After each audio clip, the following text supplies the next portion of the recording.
Kaixo, Arratsalde klinikatik Bergarako ideia-lehiaketarako proposamen bat egitea gustatuko litzaiguke. Bezero askok esan digu Bergaran Txakurrondako aisialdi parke baten falta somatzen dutela.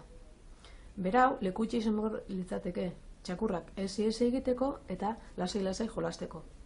Bertan, kakak jasotzeko poltsak eta edukiontziak egon beharko lirateke. Bergaran, edukiontziak baitaude, baina poltsak inoiz ez dira egoten. Kartelak eta bebai egotea komenigarria izango litzateke, txakurrak 3 hilabetean behin desparasitatu eta osasun gomendioekin. Bertan ere, agility pista bat egotea gustatuko litzaiguke.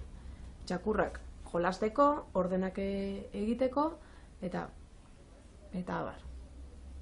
Mila esker danagatik eta edia kontuan izango duzuelakoan, agur bero bat.